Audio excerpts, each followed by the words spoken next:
Hello, welcome to stream 15, but episode 2 of season 3 of Behind the Screen. Season 1 was on my own channel, twitch.tv/comradebubbles. It's why it's in the frame. I'm going to change this frame at some point. I just need to make a better one.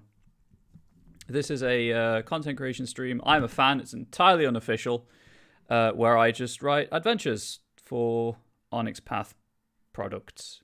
Season 2. First 14 streams of, the first 13 streams with the first one just being soapboxing. The first 14-ish streams were for Scion, 2nd edition Scion Origin specifically. I've made some headway into formatting that document, helped in no small part by the fact that you can actually go to DriveThruRPG or the Storypath Nexus, because they use the same backend, and download official Word templates for Scion documents. It's so good. Also, I think it's like all the art from the Origin book is available for stock art usage as well, so that's pretty cool. Hoping there's something similar for Chronicles of Darkness on the Storytellers Vault. If not, I'll do what I can, but it probably won't look as professional. But anyway, so I've made some headway on that. I started it. I'm like a third of the way through the document on my first pass, and I'll try and get everything done on the first pass. Then the second pass will just be general spelling and grammar changes and things like that. So that's that. That will feed in slightly to what we'll be doing today a little bit. Again, I don't know why I'm wearing the headset. Clearly there's no music. It's just habit because I stream with the headset on usually. So, yes, I'm a fan. I answer to Comrade Bubbles or Ryan, what have you. This is a community content creation stream, so I will be consulting you fine folks in chat from time to time with thoughts about what I'm doing, and if I'm running low on ideas, shall we say. I'll take inspiration.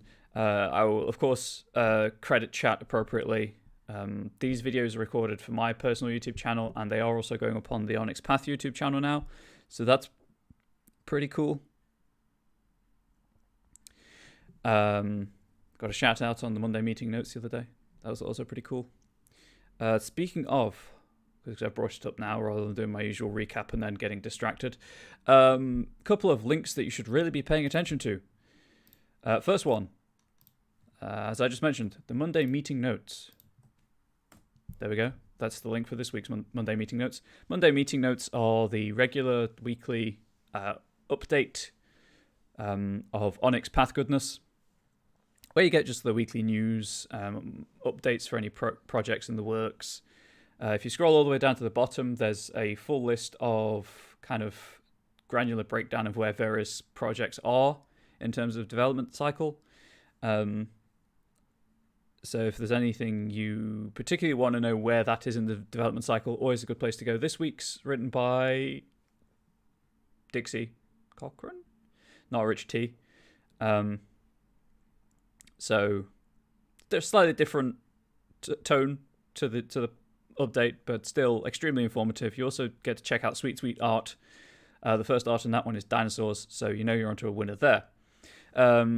It's also a place to get kind of a recap on all of the Twitch content that goes on this channel, so definitely worth checking out. The Monday meeting notes are also the best place to keep on track of current Kickstarters or upcoming Kickstarters. Right now, Legend Lore is on Kickstarter. I'll just read you the blurb. You found a magical talisman or enchanted place that acted as a portal, a transition point between worlds. The portal, called a crossing, took you to a world you thought only existed in novels and films. A magical land where dragons roam the skies, orcs and hobgoblins terrorize weary travelers, and unicorns prance through the forest. It is a world where humans join other people such as elves, trolls, dwarves, changelings, and the dreaded creatures who steal the night. It is a world of fantasy, of imagination. It is the realm. It is Legend Lore. Legend Lore uses the 5e OG elements based on the realm and Legend Lore comics by Caliber Comics. Sounds pretty cool. Looks pretty awesome. Check it out. I believe, much like other Onyx Path games, if you back it, you get previews of the manuscript, but I could be wrong about that. I haven't actually had a chance to check out the campaign yet. Those were the two most pertinent links. Also, if you read the Monday meeting notes and scroll down, you will discover that this entire week, every day this week, there is a free, yes, you heard me, free PDF of a 20th anniversary classic, World of Darkness now, because it's Chronicles, not New World of Darkness, but classic World of Darkness core book. Currently for, I guess, like another 40 minutes, you can get Vampire Dark Ages 20 for free. And then starting around 10 Eastern Time, Werewolf 20. And then Mage, Changeling, and Wraith. I think that was the order. I have the link open. The tab open. I could just read it, but that would be sensible. So definitely check back. All of the actual links you need to the products are on the Monday meeting notes, so you don't have to...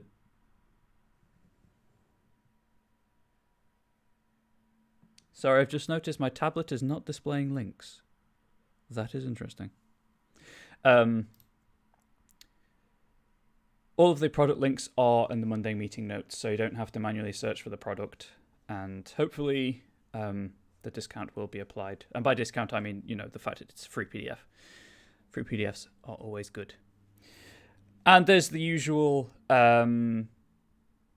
Scarred Lands playtesting stuff. If you go to... Hang on, I need to check this link still works. But Scarred Lands is doing a year-long thing of... I think it's monthly content, but like alternating between products. Yeah, you can still get stuff here. For any playtesting... Oh, that was the most recent one. Sorry. For any playtesting news... Oops. It's all falling apart because I'm doing it live. For any playtesting news, there's the link. It'll take you to the relevant pages on the Onyx Path website. And I think that is all the link dumping I need to do. At the end of the stream, I'll retouch on Monday meeting notes and the Legend Lore stuff. Because by the end of the stream, Werewolf will be free, actually. So that'll be cool. I can share that link too. Okay, so that's that. So yeah, my name, Comrade Bubbles, or Ryan, whichever you prefer. I honestly don't care which. I say I'm a fan. I don't work for Onyx Path in any capacity. This is just they were kind enough to give me the platform. I am disabled.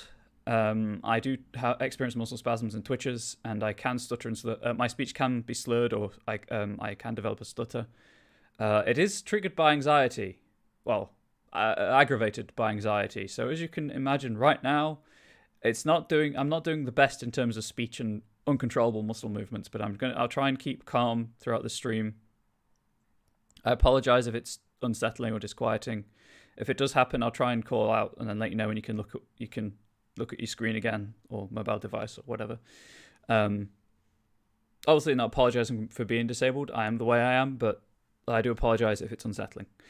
I do also struggle with multiple trains of thought, so I will try to finish one before continuing on to another. If during the middle of a train of thought someone in chat raises a question or a good point, I will probably notice it, because I'm looking this way because that's where my Twitch chat is. I'll probably notice it. I'll try to acknowledge it. Thank you, Pacifist Cabbage. And then just move on, and then come back, kind of loop back around to it at the end of the train of thought. So, you can see clearly this banner here related to... just ask if anything occurs to you, whether or not it's related to what I'm talking about. Please feel free to ask. I know enough about general role-playing to be able to answer most questions. I will struggle with some game lines. Like, I'm not terribly great at the 20th anniversary game lines, for example. I've never read them. But if it's V5, Chronicles of Darkness, Scion, and then within Chronicles of Darkness, Promethean, Changeling, or Vampire, I'm good. Anything else, I will probably just be like, yeah, I don't know, I'm sorry. I am hoping that any of the products I produce during this show get reasonably high sales on the relevant website or just Drive-Thru RPG, that I can invest in at least the PDFs of the core books for the game lines, because I don't want to engage in copyright theft, because it's piracy. So ideally, I will eventually have enough rule books that I can be like, hey, yeah, I can answer this question for you, but I can't right now, so please bear that in mind. Okay, so what makes me qualified to speak about what we're doing today? Apart from 10 years of role-playing. I run a lot of taster sessions, and much like the previous season of this show, this is an introductory adventure. This is specifically, you can probably tell, an introductory adventure to Chronicles of Darkness, which is very different to Scion, requires a lot of different thought processes and things. So, however, basic approach is going to be the same. So you can see on this handy dandy Google Docs document, which I forgot to zoom in on again. Kill me now. Hopefully that's big enough for people on mobile. Or just to have sight problems. We started off with themes and mood to kind of direct everything going forwards. So settled with themes of dust, symbolizing neglect and age, renewal and loneliness, and a mood of extravagance versus decay. This is something that obviously carries over from, well, the first time I encountered this with Chronicles was then New World of Darkness. And it's something that I use to direct any writing that I do. Unfortunately, I am also heavily influenced by the Powered by the Apocalypse system, so when I do write material, as anyone who saw last season, it's very vague. I will write kind of story beats, but I will try to include how a variety of ways or leave them open-ended for them to be approached in a different manner. It doesn't work for everyone, and I apologize for that, but it's just how my brain works now. However, so as I mentioned, I run a lot of taster sessions, so I know a little bit about how to some best practice about introducing people to games. So I like to go with an introductory scene that just lets them get to grips with the characters and the world around them, and maybe a bit of foreshadowing of what's to come. This is an adventure. It's not a one-shot. It is designed to take multiple sessions. In my experience, you're only going to get 2 or 3 sessions per 3-hour slot anyway. Obviously, if you're running longer, you get more. If you're running shorter, you get fewer, but there we go. So you start with an introductory scene, usually not as involved with what's to come. And then you have a low-stakes scene where they get to grips with kind of some of the easier mechanics of the game, more in-depth character stuff. You get a freedom scene where they're free to explore with the world, do what they want. Probably introduce most of the remaining mechanics here. Obviously, it's Chronicles of Darkness. There aren't that many mechanics, but this would probably be where I am going to try and figure out how to introduce conditions, and kind of beats and things like that. So you have 1 to 3 of those, and then a climax scene where the characters are awakened to the world of the world of darkness proper.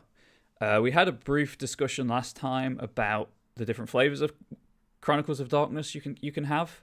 So just kind of a quick recap of those. God Machine Chronicle, which is like half of the core book, is cosmic horror, where there is a mysterious god machine running the world behind the scenes, and its agents are everywhere. As that's cosmic horror, so that's more along the lines. I did think of example media for this. I guess Men in Black kind of thing, except if the Men in Black are not benevolent and are working to control everything. Or there's the Through a Mirror Darkly, which is just our world but different. Ghost stories, horror stories, that kind of thing. If you want more action-driven-y things, that would be Hunter. Chronicles of Darkness core game which Hunter just finished on Kickstarter, did quite well. If you want more horror-based stuff, feelings of helplessness a la Alien, or I guess particularly the first 2 Resident Evil movies. Those are my guilty pleasure. Don't at me. Where you can fight back, sure, but the odds are incredibly stacked against you, and you'll need to be incredibly lucky to succeed. And that's the flavor of Chronicles of Darkness we're going with for this introductory adventure. I might revisit this and do a God Machine introductory adventure. I have enough weird ideas for infrastructure and things like that. But also, obviously, if you're using God Machine stuff, it's not almost impossible, but fairly difficult to not touch upon demon stuff, because I'd also probably just use materials from Demon the Descent as inspiration. And I like to keep things like, if you're running this adventure for this game line, you only need 1 book. Anyway, so you can see my scene breakdowns. These are just very very rough ideas, complete subject to change. This is the wrong heading, for one. There we go. And the wrong title. So end of last session. Well, last stream kind of had about, I think it was an hour or so. Went through all this, came up with themes and moved with chat's help, and then started writing what I called at the time urban legend, but was actually just a town history. So to recap the town history, Georgeville, insert state here, is a former farming turned fishing town on the banks of the Muddy Creek River, and there are many Muddy Creek rivers in the US. I did the research on stream and bored everyone to tears. Built in 1862, it quickly attracted the attention of several wealthy families from Boulder. I think I was going to put it in Colorado. I think that's why.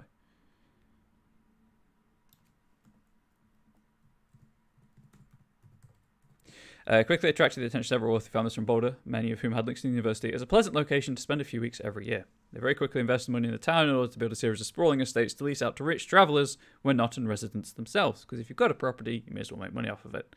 The Radford Estate, named for Professor of Engineering Amos Radford, was the last of the estates to be finished. A large estate dominated by a dark stone mansion. It was unused for the 2 years of its existence. For the first 2 years of its existence. Also, I might have to go and grab a wrist support in a moment or two if my wrists don't start behaving. Until the professor returned from sabbatical. Life was quiet and uneventful until the events of the Great War rocked the sleepy community and stole many of its sons. Those who returned preferred the quiet solitude of the waters to the hard labour of the fields, and the town's focus, along with the remaining academic investments, shifted towards marine life. The Second World War almost rang the town's death knell, and many of the buildings remain neglected if occupied today. The 1950s saw the complete withdrawal of academic financial support in favour of a more promising project further down the river and drove the town to become almost entirely dependent on tourism. To this end, they renovated all the estates, long empty and decayed. Save for the Radford estate, this remained inhabited until the mid-1970s. It was then that a combination of returning veterans from Vietnam, economic pressures due to a recession, and the humanitarian aid required to help those caught in the Thompson flood brought Georgeville to its knees. What remains now are a handful of shops, a single school, and barely 1,000 inhabitants. The buildings of yesteryear are still standing, the Radford estate among them. Okay, and then kind of just like a little tease of the urban legends. It is said that if you went to the estate alone during the new moon, you'll be privy to lost secrets long forgotten by man and protected by a beast the likes of which you cannot see without going insane. Or, as the kids put it, you'll be scared out of your mind by whatever lives there. So that's a rough town history that obviously we can develop. I'm not entirely certain. I'll provide a map of the town, and I might tinker with those figures, so there might be more than a handful of shops, more than 1,000 inhabitants. Probably keep it at one school, but there we go. Yeah, let's increase this actually, because there were more students at my secondary school than there are inhabitants here. So let's say 3,000 inhabitants, which is a decent number of people, but not terribly high in terms of inhabitants of a town. Yeah, it's a town. Doesn't have a cathedral. So that's the town history. Next, to actually create urban legend, or urban legends. So you can probably tell by the fact that it says now creating the Radford Estate that we're actually dealing with the Radford Estate here. But I kind of want a couple of urban legends just to serve as either red herrings or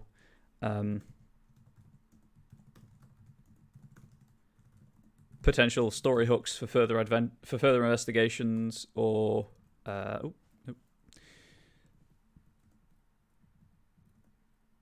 actually I can just do that. Interesting side things. So let's have 4 they says. Ideally 2 related to the Radford estate, and then 2 related to just random other things. Let's say, okay, so just do some basic maths here. Amos Radford was, let's say 1865. So between now and then, that would be what, 170 years, 150 years, 160 years, 160 years. So that's like 3 generations of adults, or 4. Kind of on the cusp of 3 or 4, I believe. Let's say Amos Radford the Fourth. He died young. Amos Radford the Fourth. Live still in a basement hidden beneath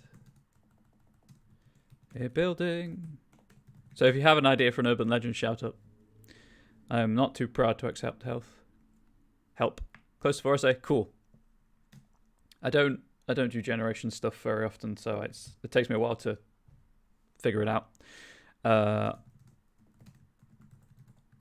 On the Radford estate. It is... Oh, also, this is probably going to be the most interesting thing for a while, because once I've done these, we're going on to character creation, and I realized that I can't really distribute the official character sheet, so I'm going to have to make a template. So we'll be working that out together, because this is it's a behind-the-scenes thing. This is how I approach things, and how I write adventures, and how if I did it more often, because I've only just started doing it, how I would write documents for release on various websites. So I don't have these templates created, because I didn't realize I need them until 2 weeks ago. So I'm going to talk through why I'm arranging the template in the way I am. Unless anyone knows of an official template for pre-generated characters. It is rumored that he leaves once a month under the new moon to steal food and other items. Stepping away from that. Just so that we're all on the same page as well. Last stream, it was decided that the true horror of this adventure will be a Wendigo. Possibly Amos Radford.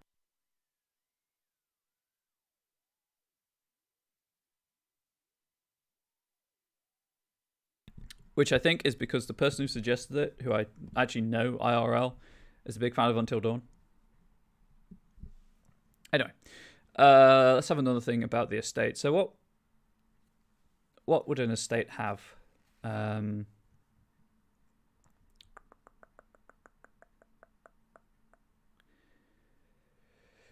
Big house, maybe a folly, if they're trying to mimic European style or British style. A reflecting pool, maybe a walled garden, outbuildings for the workers and staff. Let's go with the reflecting pool.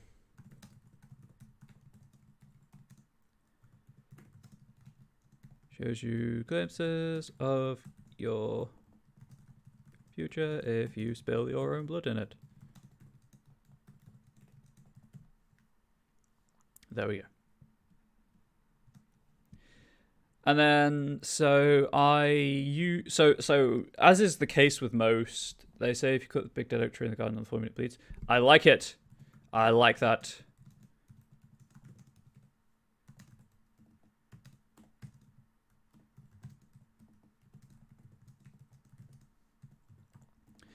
I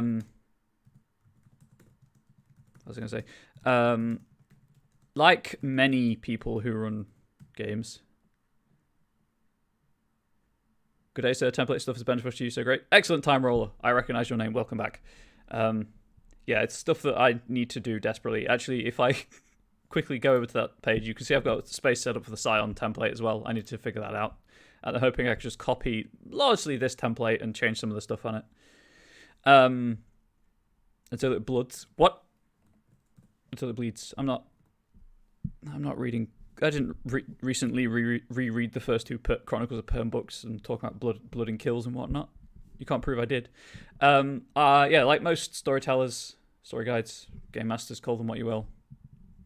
I do tend to reuse locations just to save on time and headaches. So Georgeville I used as the setting of a Monster Hearts game on the weekend, just gone. where we kind of fleshed it out a little bit. So a handful of shops and restaurants.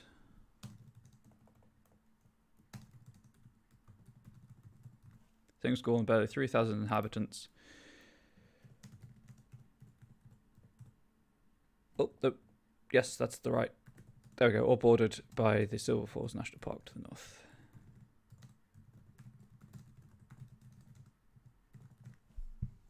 There we go. So during that one shot, we did create.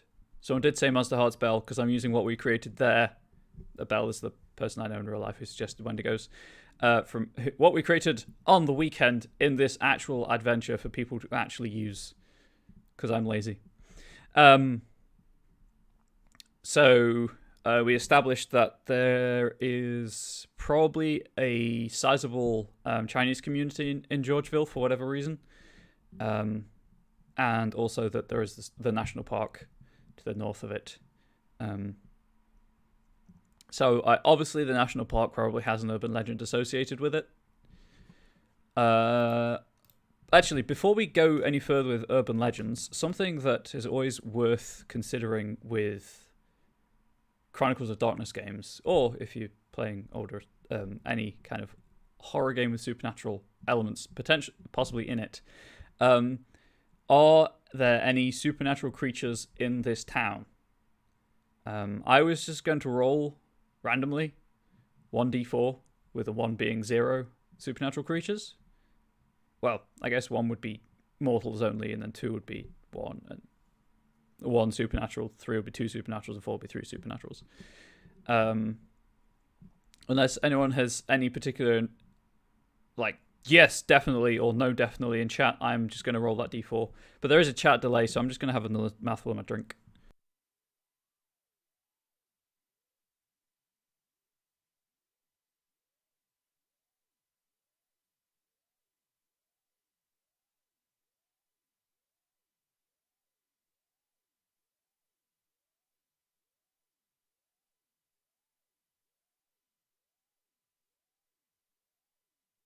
I rolled a 4.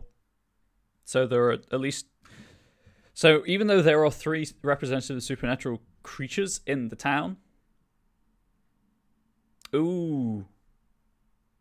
That makes... That works better. That works out. So, for whatever reason, there is a hunter cell in Georgeville. I guess I'll just put that at the bottom here. STIs only.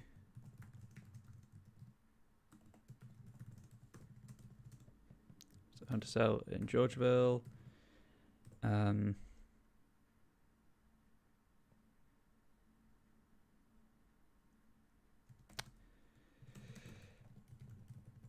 It's conspiracies, isn't it? The hunter organizations. Pretty sure it's conspiracies. No, wait, that's deviant. God damn it. Too many games in my brain box.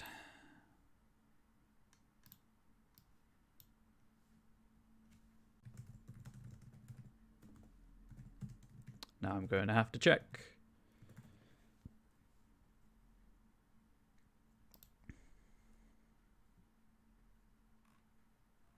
This is the trouble with running lots of different games. If it was just one, it'd be fine. But no, I have to have the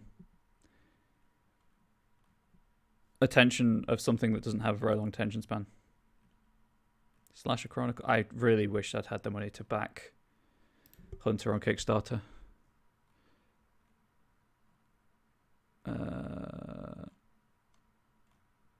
Where is it? I'm hoping that it'll be a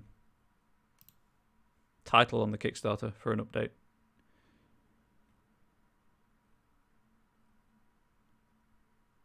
Compact and conspiracy? Might be conspiracies. Or it might be compacts either as well. I found the relevant thing at least.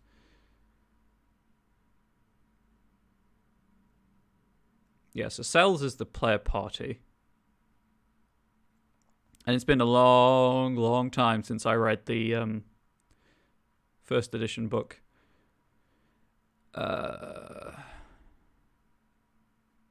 compact, right? Also, just scrolling down through here, my god, the art is amazing.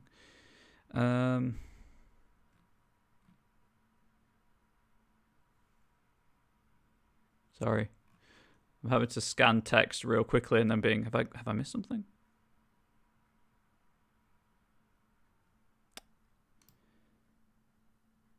Fine, I'll manually search.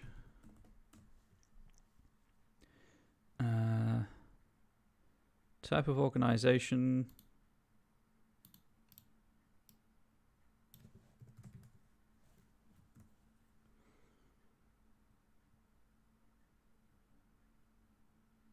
Conspiracy of the bigger organizations, compacts to the smaller organizations. That seems to be the difference. I guess it would be compact.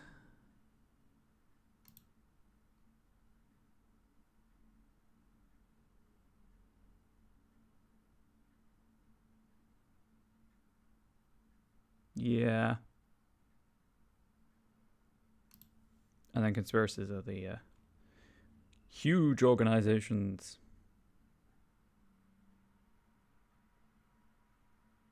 Yeah, they're the ones with the supernatural abilities and stuff. We don't want that. Not affiliated with any compact or conspiracy.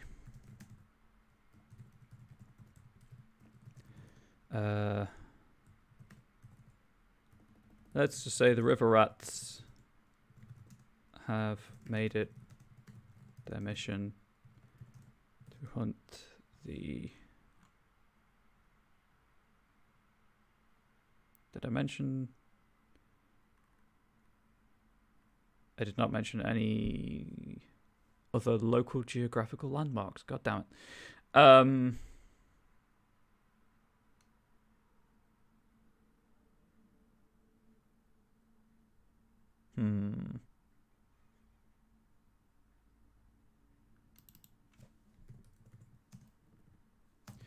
Keep the environs clear of supernatural creatures.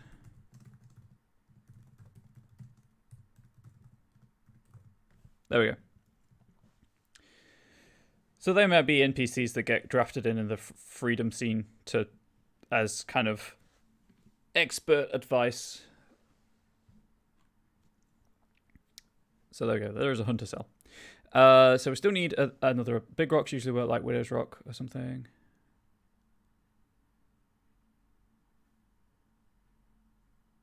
For landmarks? Yes. I was thinking large scale ones like the national park or a mountain range, that kind of thing. Sorry, I was unclear. That's my fault.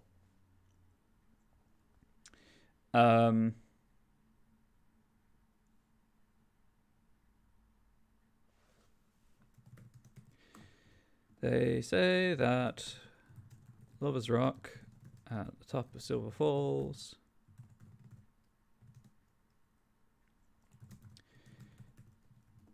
is a doorway to another place, but only when cried upon by a virgin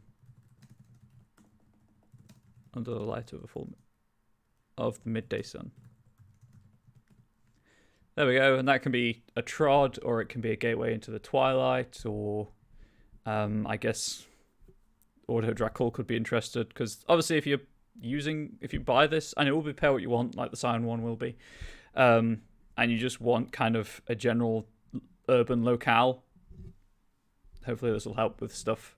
But it could be a trod, it could be a gateway into the twilight, or Hysil, or whatever it is through the gauntlet. Probably doesn't have any relation to Prometheans, Alas, and Alack, but there we go. That kind of thing.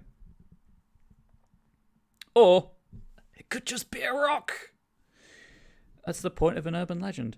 So while I'm going through these templates, if anyone else has an urban legend, it's not a terribly large town, so there won't be that many, but if anyone else has one they want me to throw in, shout up. But for now, templates, specifically PC templates. So, I guess I could show you I could use the character sheet. Probably don't need to actually. I'm going to do something, and I expect it's going to mess with my layout. But it might be useful. Yeah, it did. Never mind. Never mind. Right, how do I do this with ease? Oh, I could just... Streamlabs, why are you dropping frames? I'll just go with Streamlabs for now. It's cool. I don't need to be able to see it that badly. Long as I can see chat, I'm fine. Okay, so PC template. We've got name. Colon. Age. Colon. Player. Probably don't need to include that. Virtue and Vice. We need...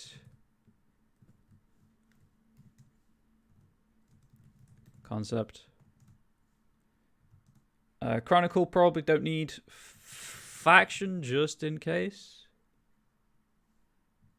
I can always just delete. Because it is a template, if I'm not going to be using it, I'll just delete it. But I need the full, thing. Okay, so that's that. And then we've got attributes.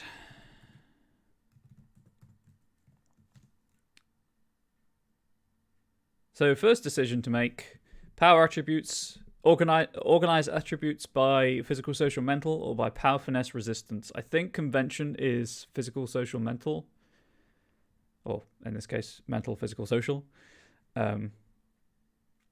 I believe that is convention. That is how they're usually dealt with in terms of like NPC stuff. You know what? I have the rulebook open. I could just go to an antagonist. All right, tilts. I should probably figure out how to put tilts in as well. Sample antagonists. There we go. Oop. Yeah, so attributes are divided by mental, physical, social. Cool. So that's fine.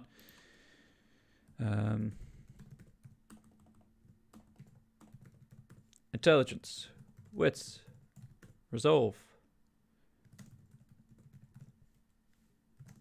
right? Dexterity.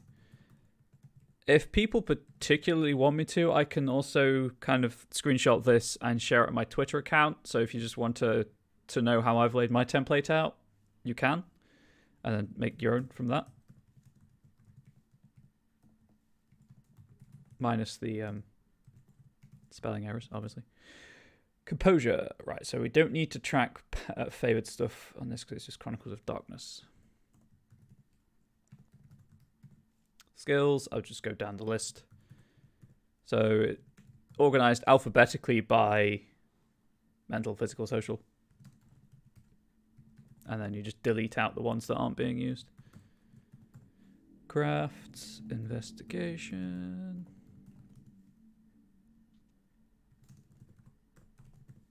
Medicine, occult.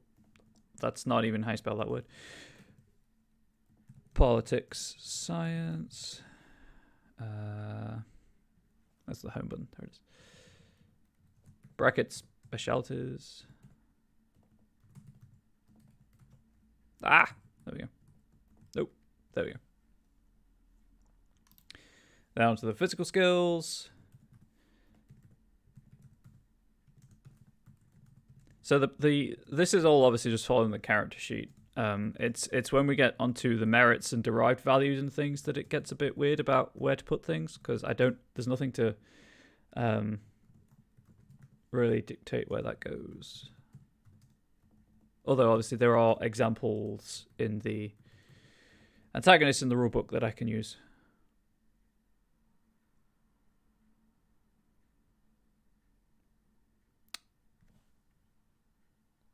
Oh, the dice rolling app. Yeah, definitely. I use that a lot, especially now because I run a campaign in a cafe, for as long as the cafe is open, and I don't like people touching my dice anymore. I had a problem with it anyway because I have obsessive compulsive tendencies regarding germs and physical, personal hygiene.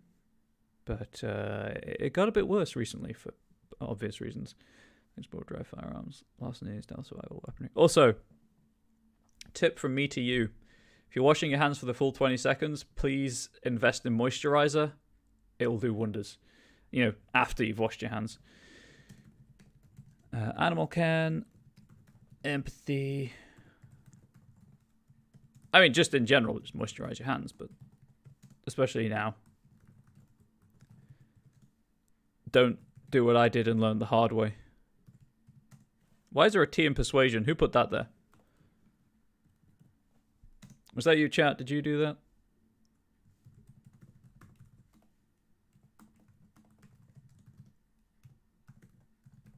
There we go. So those are the skills. Right. So any sample antagonists, it's probably maybe. Yeah, your knuckles are bleeding. Yeah, my knuckles usually are fine. It's my palms that get real bad. Okay, so in the sample antagonists, now it covers the derived values of initiative, defense, health, etc.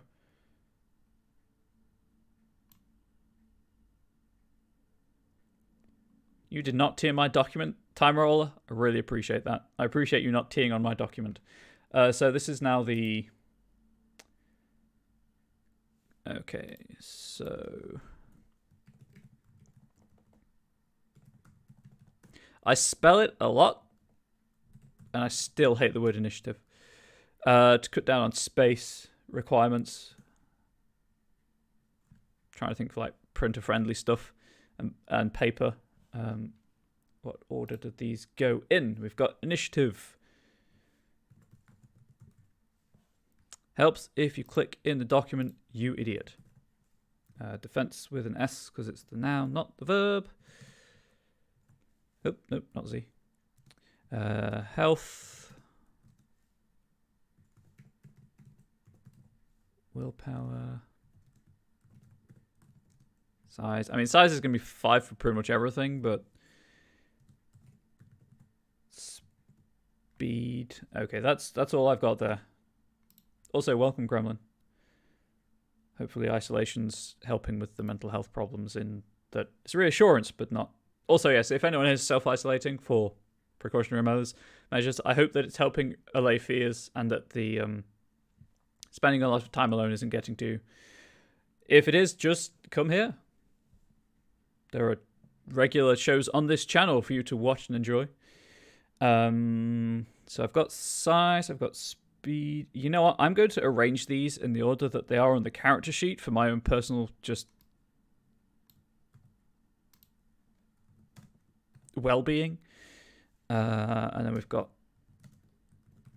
armor, which I doubt there will be any, but never know. Initiative. Beats and experience we won't be using. Well, I don't need to put them on this character sheet.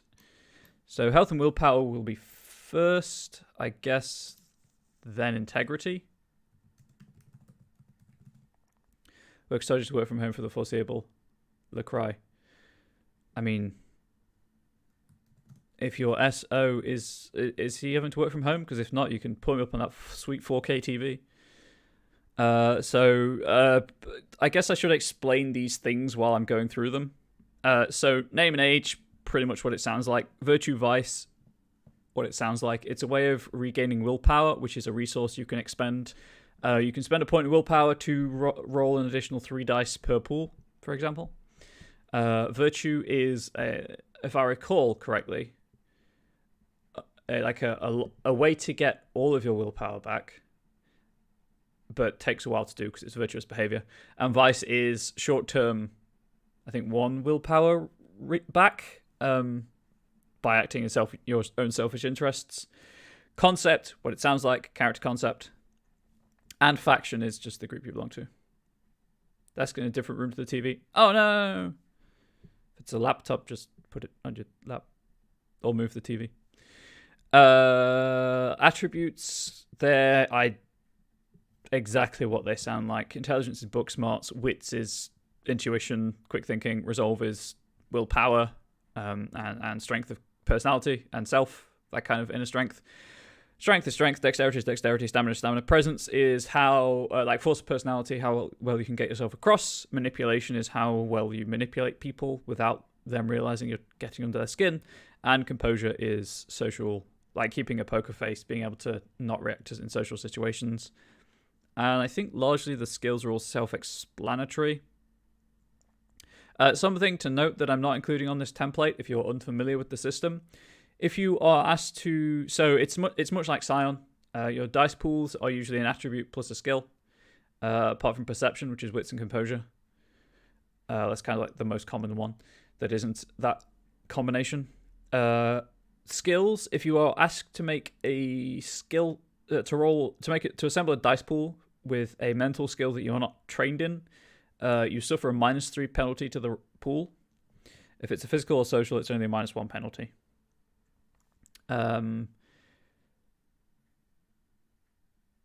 Dice work exactly as you'd expect in an Onyx Path game. You have a D10 Onyx Path game. You assemble your dice pool, and you are looking for a target number, which I believe is 7. But every time I say this, I doubt myself. So I'm just going to check real quick.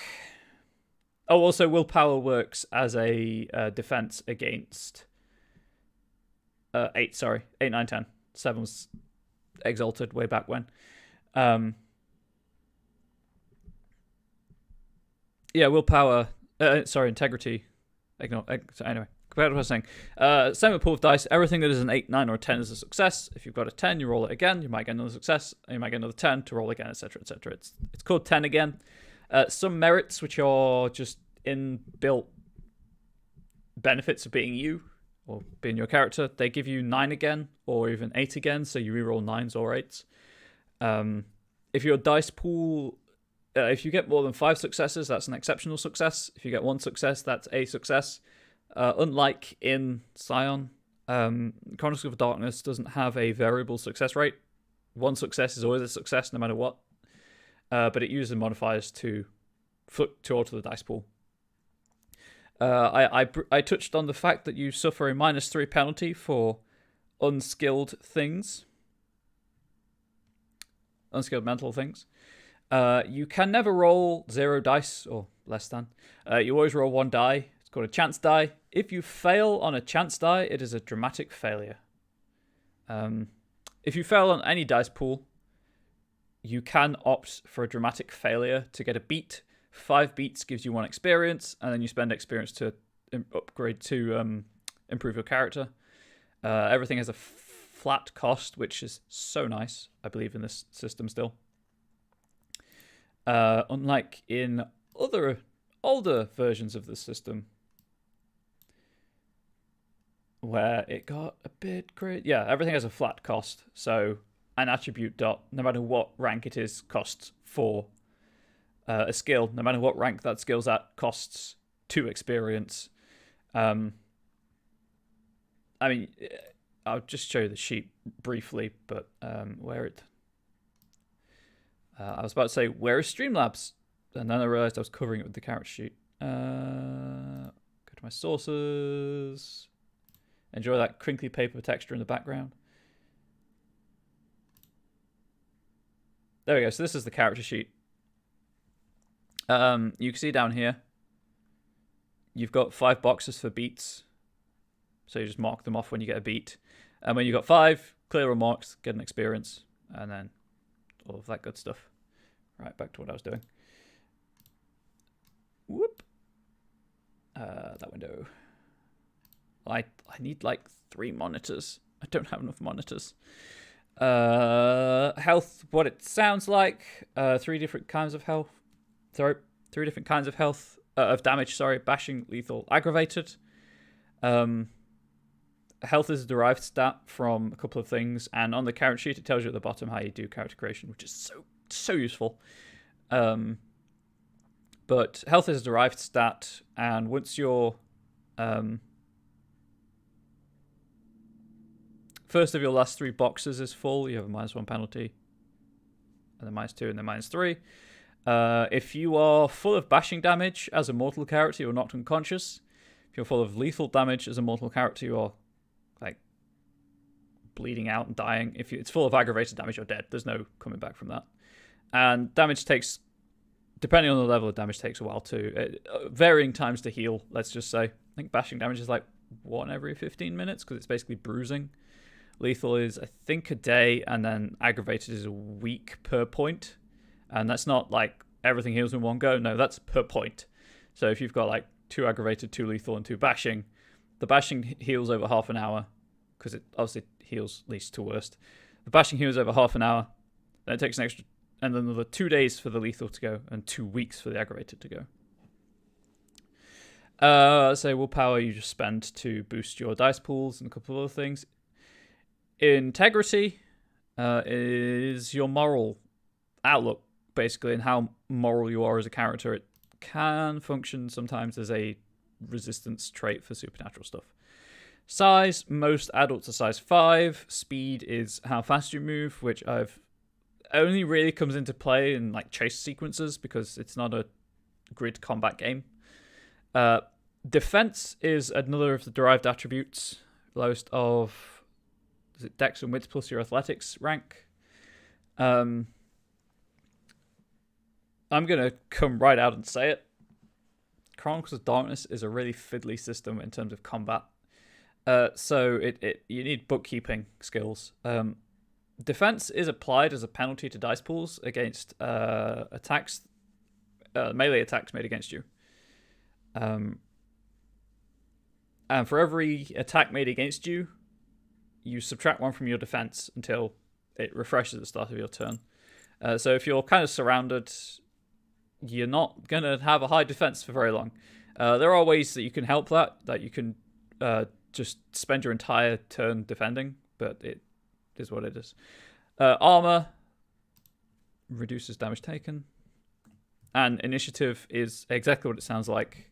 As in other game systems with strict combat orders, initiative is you roll 1d10, you add your initiative modifier. And that is where you are in the initiative order. I'm going to have another mouthful of my drink, and then I'm going to continue writing.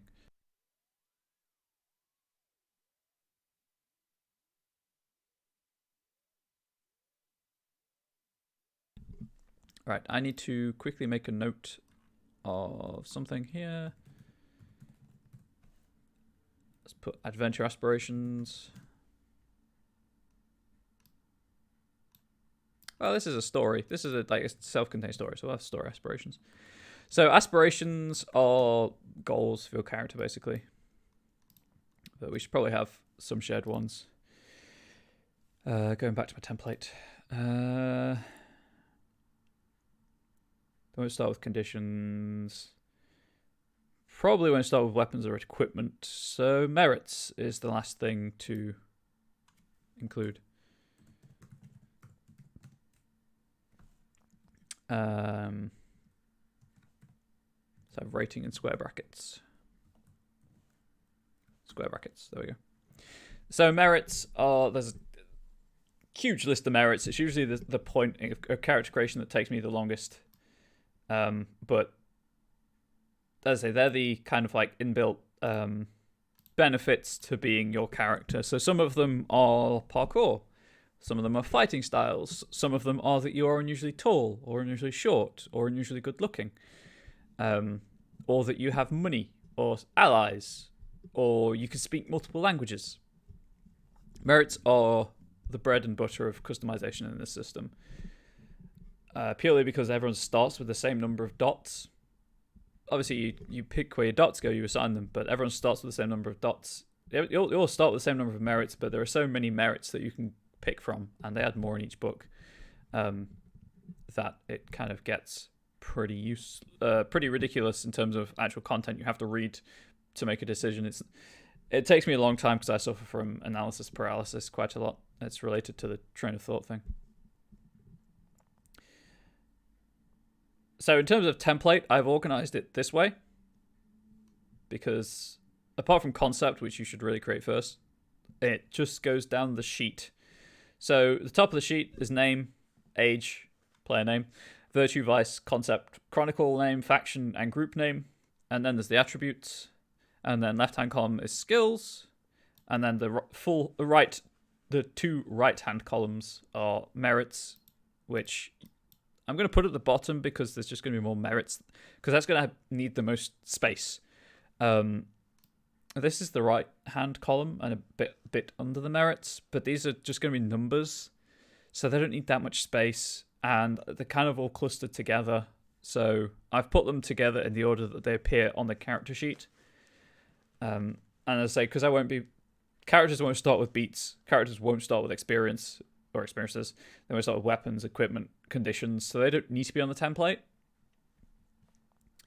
And I'll just be any skills that they're unskilled, any skills they are unskilled in, untrained in, don't have ranks in, what have you, we'll just delete as appropriate. And then, as a merits, you get 7 dots of merits, I want to say. Yeah, you get 7 dots of merits. But those will have like a name and then a numerical rating. So I'd rather have the most space available for those. So that'll be at the bottom of the template. Also gives me space for notes and things related to the contact is this kind of person or allies or this kind of people. So that's the template. Right, a quick glance at the clock tells me I've got about an hour left, which is great. So I think I'm probably going to follow the same order of operations, if you will, that I did for Scion. So we're going to make a character together on stream.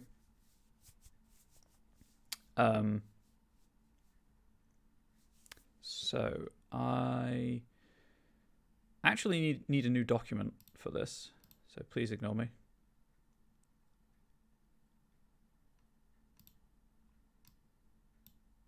Hopefully there was no contact information revealed on that.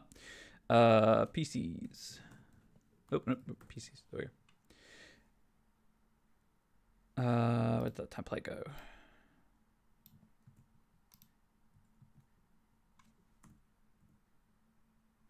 Actually, I done goofed already.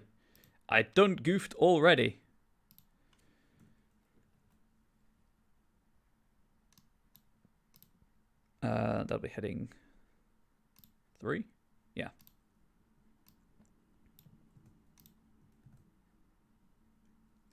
There we go. In that document, and this document is heading 1. So much like Scion, we're gonna have 6 PCs. 2, 3, 4, 5, 6. We'll only make 1 character on stream, just to cut back on, the amount of time wasted on stream. So we'll do as much as we can today, and then if we finish, that's fine. We'll just go straight into the introductory scene for that specific character, and then in the 2 weeks break, I will make the other 5 characters, and we'll go from there with their introductory scenes. So I guess we'll use this template, so because I've made it now, and it doesn't seem worth it to me to put information in a sheet I can't promulgate. That's a word. So we'll do that. So let's go to the face in the mirror characters and character creation. Step 1, character concept. So character concept. I'm just going to have to do this so I can actually read the freaking book because the text is tiny.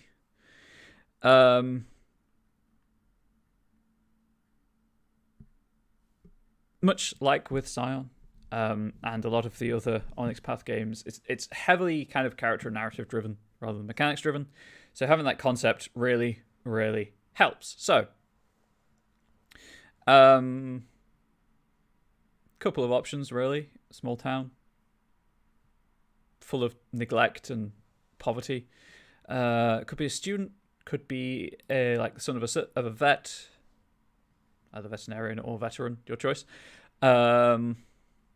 Could be involved in law enforcement, could be involved in one of the shops and restaurants, could be a teacher at the school, and as I say, it could be a student, or could be an out-of-towner who is living in town for whatever reason. So let's go with... The trouble is, Park Ranger, go for it. Sure. Because my suggestion was going to be something that is just derivative of... we need an adjective. A character in a game I'm running. It was just going to be Undertaker, but there we go. Park Ranger works way better. Let's go with Hopeful Park Ranger.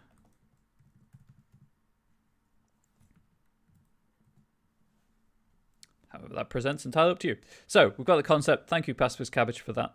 That is usually my stumbling point, as anyone who watched the sound streams will know. After character concept, anchors, virtue, and vice.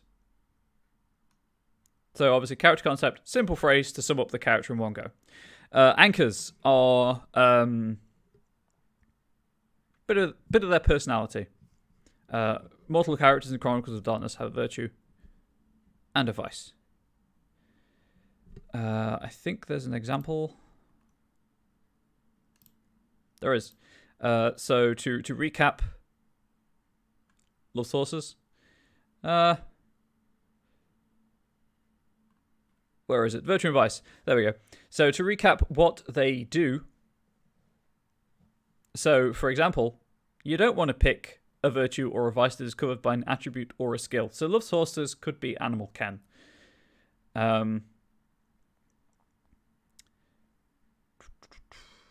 Character's virtue is a positive trait, but shouldn't be indicative of morality. When a character acts in accordance with virtue or vice during a scene, reaffirms a sense of who they are, regains willpower. So, as I said. So, a virtue. Example virtues are... So, a virtue is a high calling personality trait that represents who, using the book's wording, she is when she is being her best. Behaving in accordance with a virtue gives a character a sense of satisfaction and reaffirms her sense of self. Acting on a virtue is difficult, however. So, example virtues are competitive, or generous, just, or loyal. Vices are short-term comforts.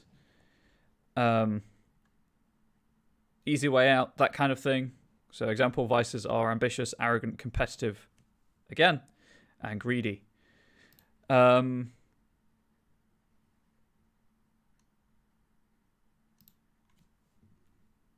maybe vice is suspicious. So like, what are you doing in the park? Are you here to cause trouble? Don't set fires, that kind of thing. And then virtue probably shouldn't be forgiving because that would offset the suspicion. Let's say open-minded. Nightbot giving me a heart attack there. So there we go. Open-minded, but suspicious of new people. That kind of thing. Step 3. Select attributes. Hell yeah. So 2 dots is average, just to make that clear.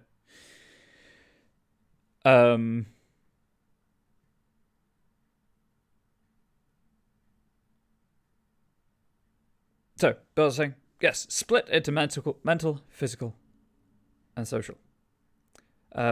Primary attributes get 5 dots. And you start with 1 dot in each, so don't worry about that. In fact, I could add that to the template, couldn't I? 1, 1, 1. Although I'm assuming as a park ranger, their primary stat will be physical. Primary attribute, sorry, will be the physical attributes. 1 second, just gotta do this.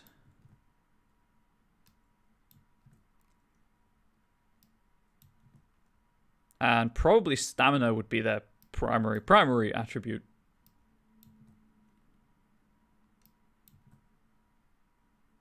There we go.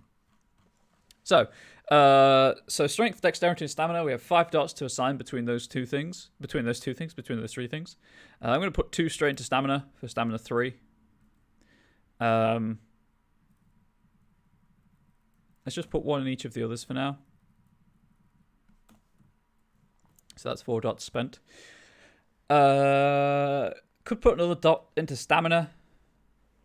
Or dot into strength. I'm thinking a dot into strength for like the climbing and the lifting of trees and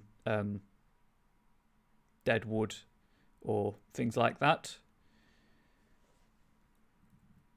Can always shift the points around afterwards. This is where it gets tricky. Secondary attributes, we get 4 dots for secondary and 3 dots for tertiary. And again, a 1 dot rating is below average. I have just touched something on my tablet. Gosh darn it.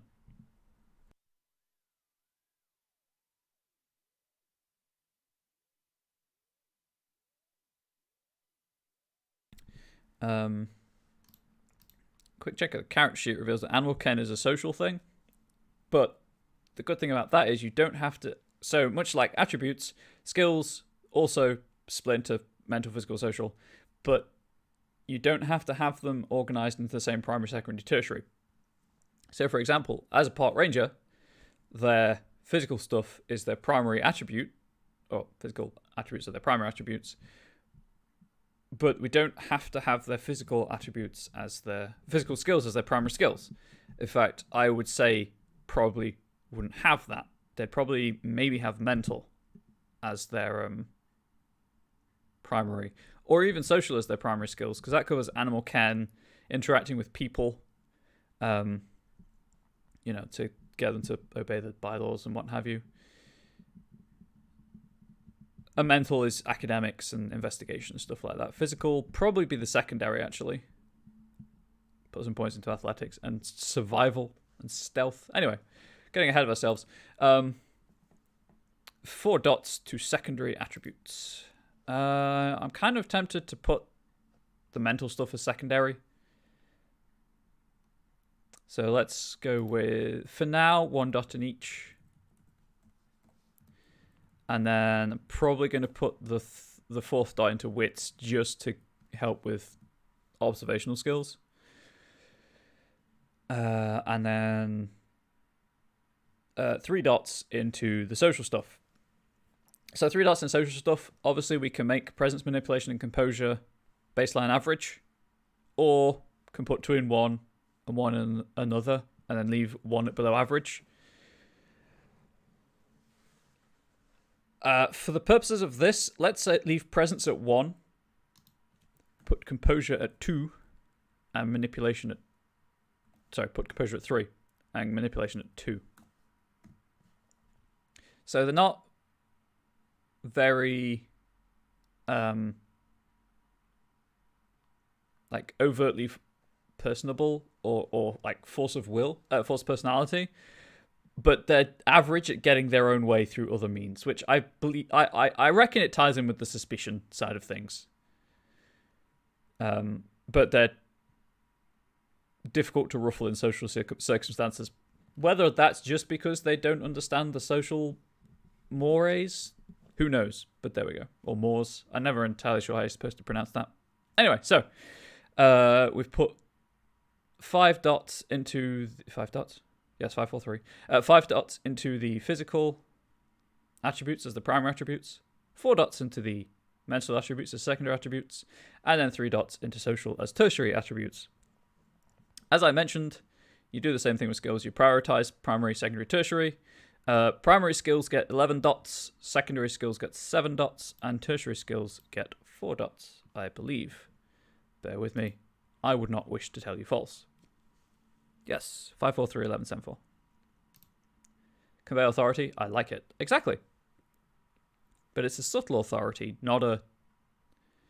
Like, they're acting with authority, but not in your face. Or they're just... Well, I mean, they're average at it. So, just to make things slightly easier to see for now, these are the skill breakdowns. So the top ones are mental, these ones are physical, and these ones are social. You get 11 skill dots for the primary, 7 for the secondary, and 4 for the tertiary.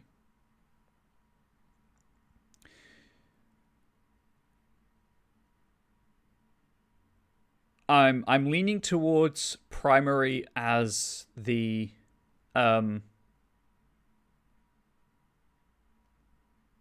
mental things, because that covers like knowledge of woodcraft, being able to track down like fire sources or missing people, basic first aid, and things like that. So we've got 11 points to spend. So if we just go with 3, 3, 3. So that's 9 points. We've got 2 points left. I reckon maybe 1 point in crafts for basic kind of like shelter construction. Gives us 1 kind of floating point. Not entirely sure where to put it. Maybe politics, because they are obviously civil. I think they're civil servants, park rangers, technically. Well, they're part of an authority anyway.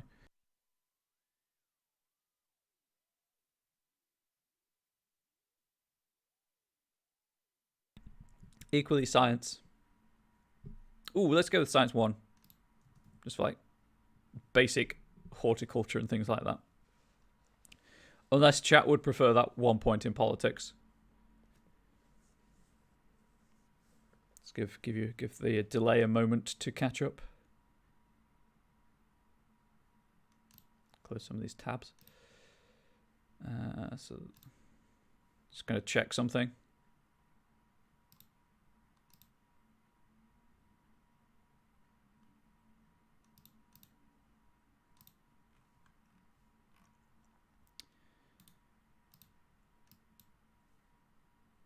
Civil servants, cool. So the politics would make sense. Yeah, let's do politics 1. As I say, I'm thinking secondary physical stuff for secondary, because it gives you 7 points to spend. So it's not the focus, but there aren't actually that many physical skills. Cool. That's what I assumed, but clearly I'm not American. Cheers in South America. What are you currently working on? Hi, Joker. I saw what you did there. Currently working on a introductory adventure. Please note, not a quick start. Specifically, introductory adventure for Chronicles of Darkness. Just doing some character creation to kind of walk people through the process if they're unfamiliar with the system. As a fan, not as an official representative, although it'd be so cool if I were. So let's put 7 points here. Let's put 2 in athletics, 3 in survival. Let's go with 5.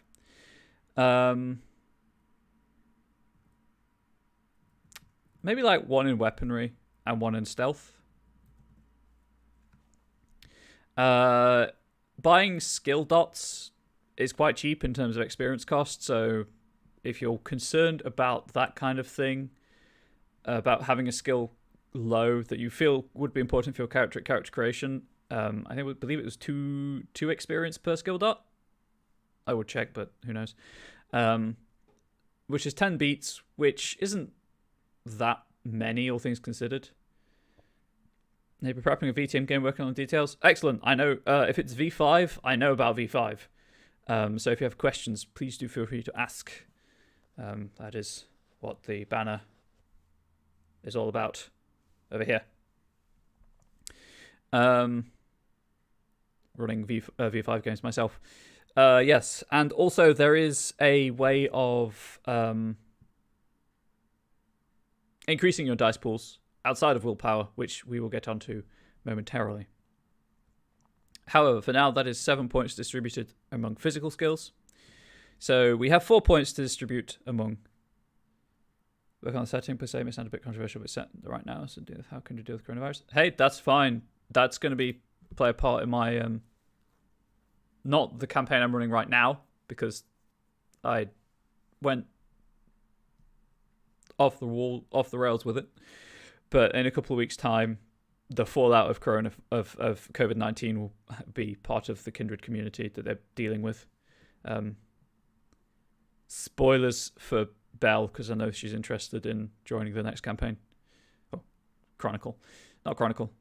Story. There we go. Animal Ken. I've got 4 points. I'm going to put 2 in straight into Animal Ken.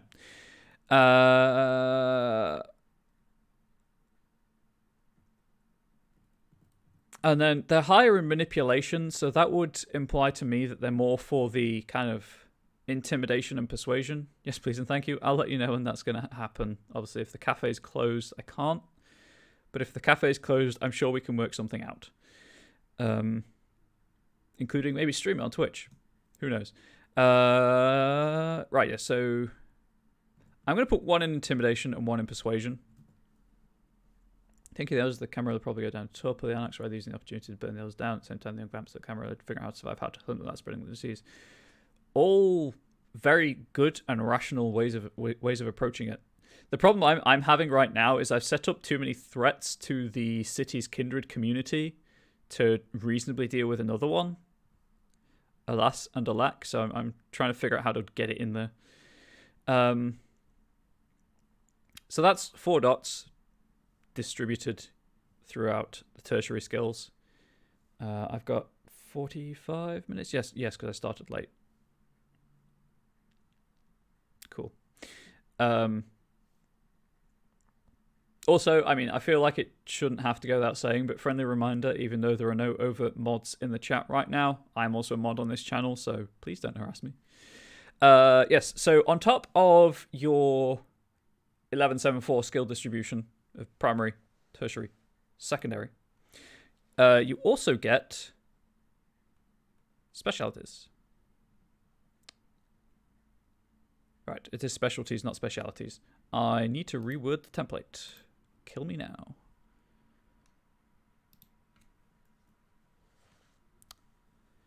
Just gonna do this because it's probably gonna be easier.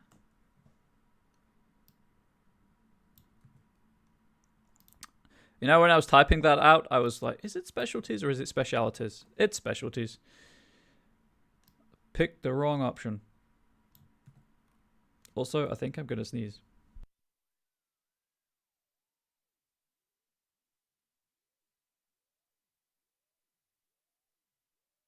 I'm back. I mean, clearly you can tell there was a webcam for a reason, but I'm back. God, could you imagine me doing this show without the webcam? I used to do that, and I don't know how. It just seems like it's an unnecessary state of remove. Also, this way you can see how sort of passionate I get, because I don't emote well. And I'm sorry, but I don't emote well. Oh, we also need a name for this pot ranger. Whoops. Yes, on top of your 1174 skill distribution, you get a free specialty, or you get 3 free specialties, to be fair. Because each skill is broad, each specialty is very narrow. And you don't have to have one in each category. You can have all 3 in one category if you wanted. As for your game, currently running Platinum's V20, so bleeding into V5, doing the Civil War among the camera, and now it's Civil War. Thank you, Quajan. I mean, yeah, Quajan are great. Toss your follow on Twitter. Love to discuss game further. Of course, yes, happy to do so. Yeah, I'm doing my own meta plot just because I don't have the time to read all of the old meta plot stuff. But I'm happy to actually function as a sounding board and stuff. Obviously, storytellers approach different things in different ways. So straight off the bat, I'm probably going to just have woodcraft and stealth and survival as the specialties there. Or I should say woodland, I guess. And then woodcraft and survival.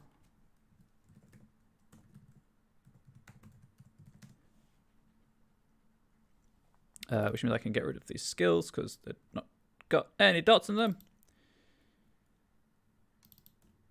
Oops. Misclick. Sorry. Why is anyone watching this? It's terrible. No brawl, no drive, no firearms, no larceny. Oh, larceny, for anyone who's unaware / doesn't know the meaning of the word, it's thievery, basically. It's sleight of hand, pickpocketing, lockpicking, that kind of thing.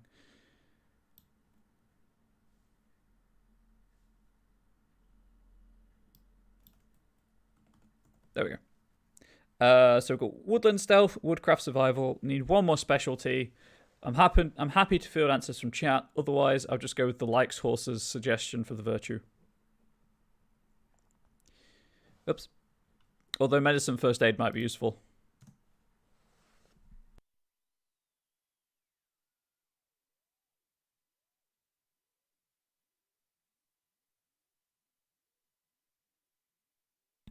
Hey, the whole point of this show is it's community driven. Like, I'm not gonna, if I'm asking for community input, I'll use it if I can, and obviously answer questions and stuff about games and suggest ideas. Even if I don't know the game, I can generally suggest ideas for storylines because I write a lot anyway, or I think about stories a lot. I'm gonna go first aid. That seems useful for a Power Ranger. Okay, so that's the number generation. Just gonna put 5 in there because in this system, adults are size 5. A note on sizes: size 1 is like a tool or a rat. Size 2 infant. Size 3 child. Size 4 teenager or a spear. Size 5 adult. Size 6 large adult, and then size 7 is an alligator or a bear. 8 is a vault or a car. 10 is a larger car or a moose, all the way up to size 100, which is a skyscraper. We will go back to merits. Actually, no, we need to do merits now because one of those can affect character size. So we've got 7 dots of merits. What are merits? I told you what merits are. You should have been listening. Merits are advantages of being the character that you are. Now, merits are protected in a fashion. It's called the sanctity of merits. If you have a merit invested in an ally or a contact, let's say, and something happens to that character, which means they are no longer an ally or a contact, you get the merit dots that you've invested in them back. They're not gone. They're not wasted. You just reinvest them elsewhere. There is one merit that would be free parking. That's an advantage. One merit that would always be useful for this kind of character, and that is direction sense. It is a 1 dot merit. They always know which way they are facing. No. Because knows where they're facing, you idiot. They always know where they are geographically speaking, and cardinal direction of facing, north, south, east, west, whatever. Direction sense. 1. And specifically, I'm using asterisks because if there's any merit that requires me to break down where those dots are, then I'll use numerical values. So direction sense, pretty useful for a Power Ranger. Danger sense also... sorry, blew out the mic a little bit. Danger sense also possibility. We'll keep that on the back burner because those 7 dots don't go that far. What else do we have? Indomitable, maybe, although I don't believe the resolve is high enough. The resolve is not high enough. So some merits do have a prerequisite. So this is the point in the game where you're like, but I really want this merit. Where can I push attribute dots around from?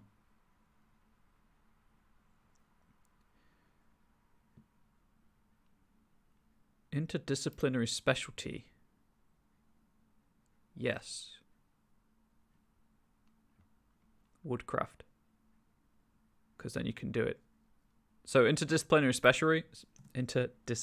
specialty, what the actual, allows you to apply the +1 from that specialty to any related skill. Common sense is a good one for new players.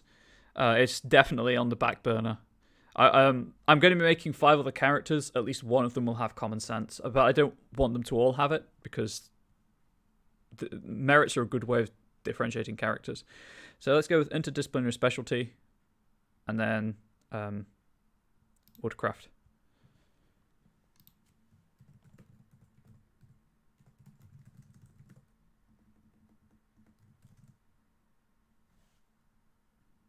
That's an E, right? Oh, no. I knew it was wrong, but I couldn't be bothered to figure it out, so I guessed and got it wrong. Square brackets, because I'm using round brackets for woodcraft.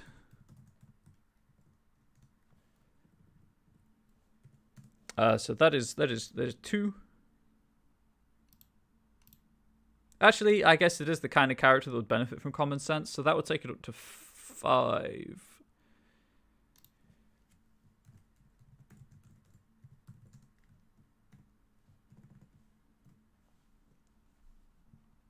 It is a good recommendation for new players, and yeah, it makes sense for a park ranger to have that ability to be like, to ask those questions.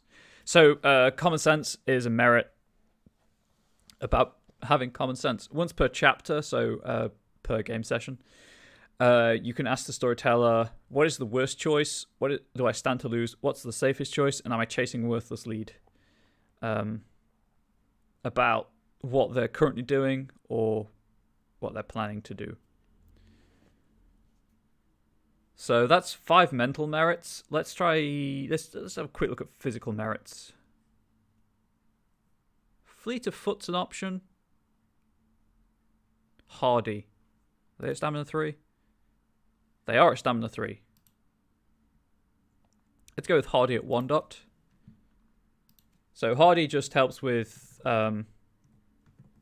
like poison resistance and fatigue, things like that. The way you do it, the storytelling advised, but yes, maybe a bad idea, and you make it killed, maybe to TPK. Yeah, obviously that's for more advanced groups, as this is an introductory thing. You don't want to... It's kind of that balance between doing it in your own style, which every GM has their own style, and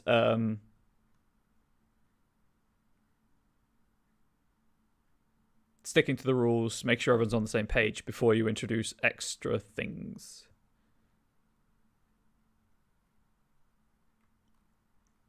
Parkour, probably not useful. And then there's 1 dot left, so probably put that social. So a lot of the social merits are like people that you just know or could call upon. It would probably be contacts. Or a mentor.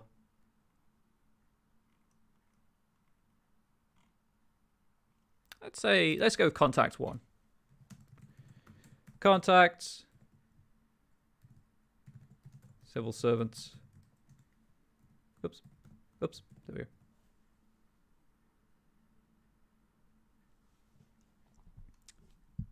Ahead of you. Woodworking guild. I mean, woodworking would be a production facility. I guess it could be just like local artisans. As in like, hey, I found some wood. Do you want it? But also just trying to think about what might be useful in terms of the adventure as well. 1, 2, 5, 6, 7, yeah. 7 merit dots.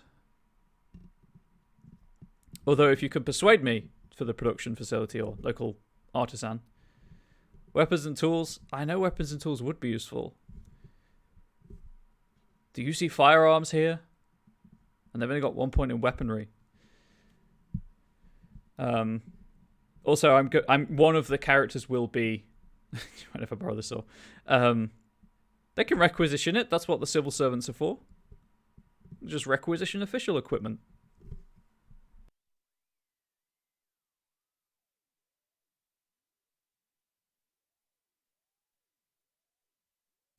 Couldn't enjoy hiking or field biology? Yeah. So, contacts for, again, explaining my thought process. I went too far. Contacts provide your character with information. Firearms means reasonable. Never use it, so this can make sense. Exactly. And, like, it's only a -1 penalty. If they've got a taser, they're, relatively safe. So, contacts are gathering information, which, would be fine. Allies. Ooh, allies would be the requisition stuff, actually, thinking about it. Let's go with allies 1 instead. So rather than the civil servants getting the information, they can call upon the aid of the bureaucracy and then wait 10 days for the forms to be filled out. A note on things like allies and contacts.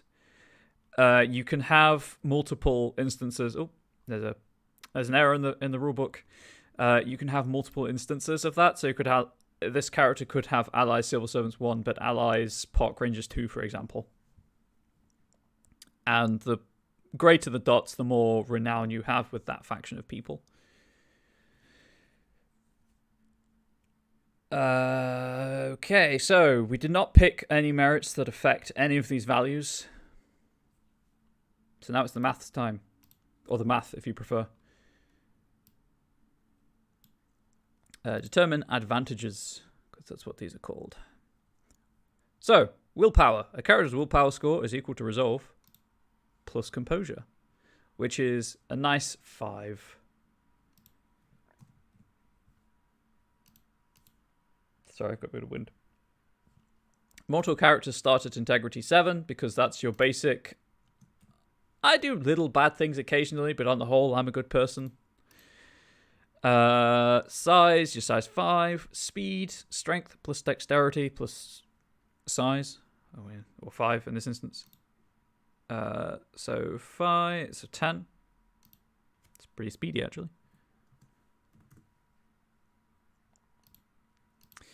Health, size plus stamina. That'll be 8. It's pretty beefy. Sorry, seeing this character, I can't stop thinking, I'm a lumberjack and I'm okay. Sleep all night, no work all day. That's fine. It's an outdoor character.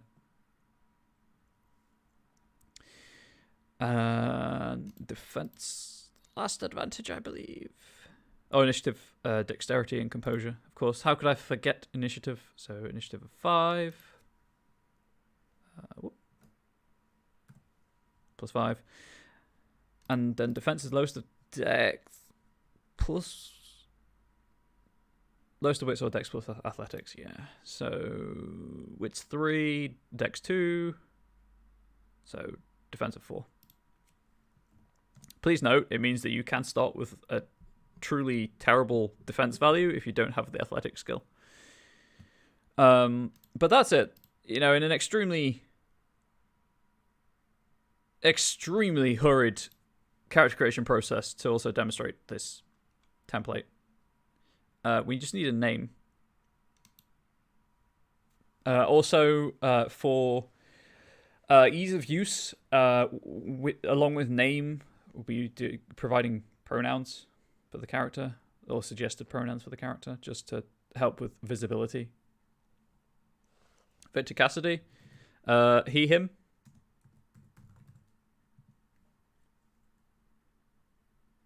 Or they, them.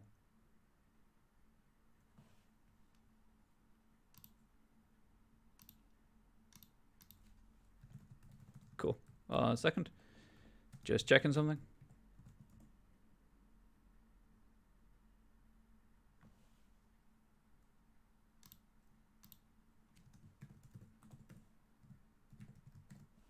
There we go. Cool. So there we have a character, Park Ranger. We need an age. Let's go with 32. Cassie Victory, he, her, she, her. That works too. Sure. Actually, let's do that. I might go back and do that with the Scion stuff. I might not.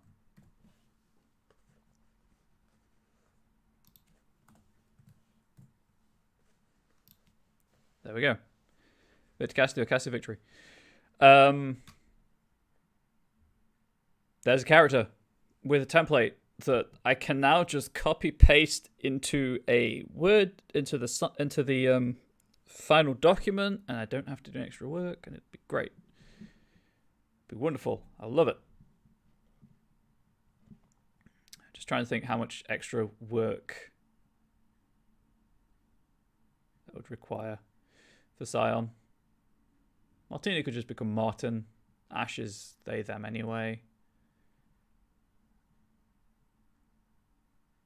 I'll figure it out. It won't require too much editing in terms of the actual document, I guess. So that's character. How long is left? About 25 minutes. About 15 minutes, because 10 minutes is usually my wrapping up anyway. So,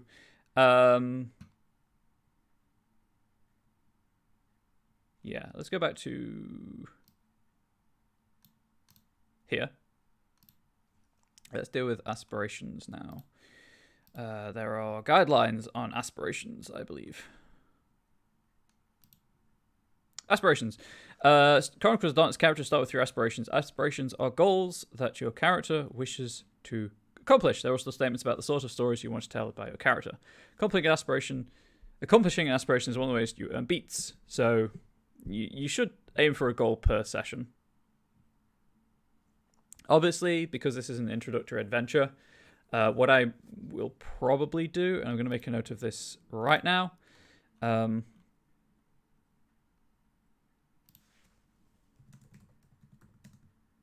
discuss aspirations and create some. Don't have them cluttering up the character sheet for the introduction. Just get people understanding the game system first, and then introduce them. But let's have some for this adventure. Let's go with.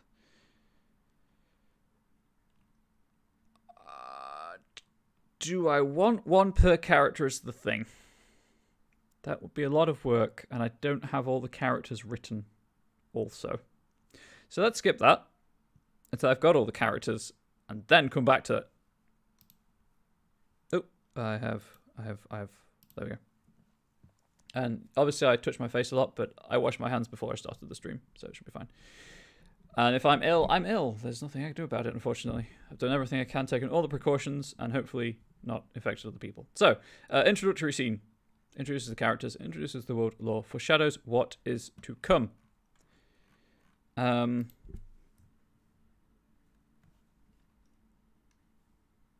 Discussing something from James out your thoughts. Would it make sense that every time a Nosferatu lowers its humanity, they become more inhuman in appearance as well?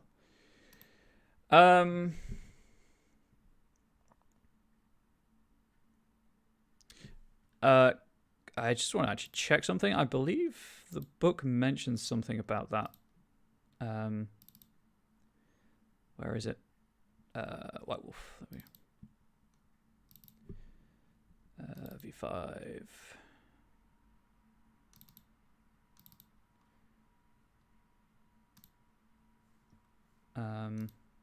YouTube, I apologize, but this is a question that I'm reasonably confident I have an answer for you. I just want to check.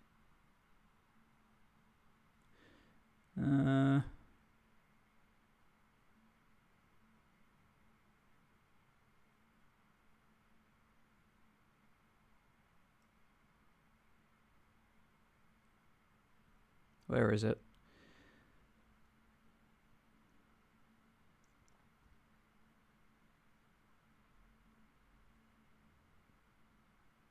Yeah, here we go.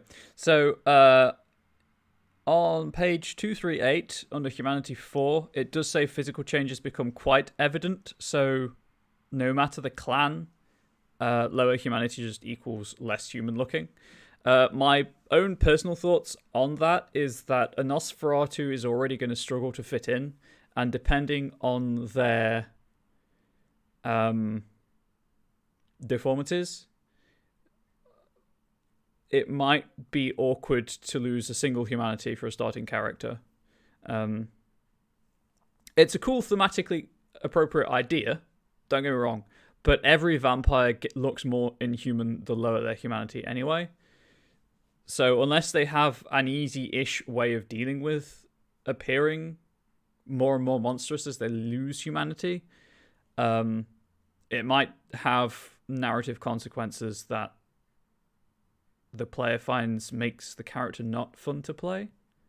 And that's for my own personal style, is balancing out narrative flavor and making sure the character is still fun for the player to inhabit the skin of, or not skin in the case of some Nosferatu.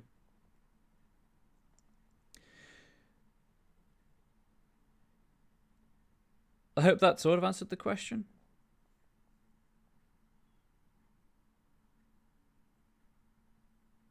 Anyway, back to this introductory scene. I've done a festival, so I don't want to go back to that. So what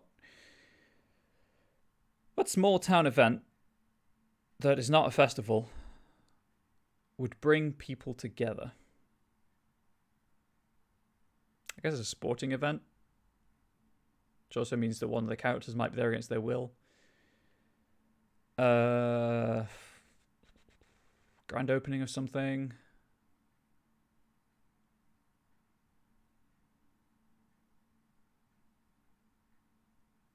Could potentially have a celebrity then. Graduation. Local landmark burns down. I like it. I like it. So would that be? Currently against Nosferatu character from child actually got to become sort of Miley Cyrus and Zohan character. Cool. That's a good concept for a Nosferatu. With the landmark burning down, would it be the night of the fire or would it be the aftermath of the fire? I can see an argument for both, because obviously it's going to attract attention, and a couple of the characters could be on like a volunteer fire department situation.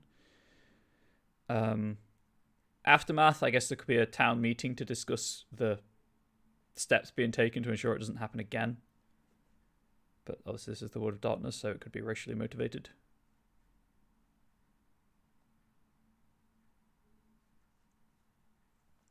Could just be both. An introductory scene could be during, and then the low stakes scene could be the aftermath. Okay, let's go with scene 1. The fire. Oh yeah, my basic go-to for a taster session is here's a problem, fix it. Got one place you used to have kids going all the time with a GoPro story called Ghost Evidence. Fire started after an alleged group went there. I like that. So, in terms of foreshadowing, let's have another of the abandoned mansions.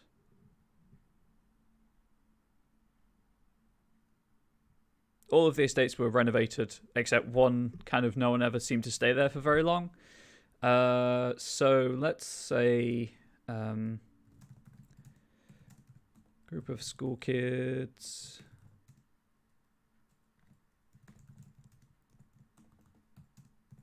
Well, I mean, they are hunting ghosts.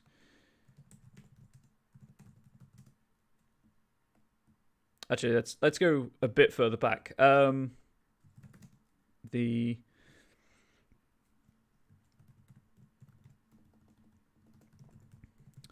Markham House, one of the estates,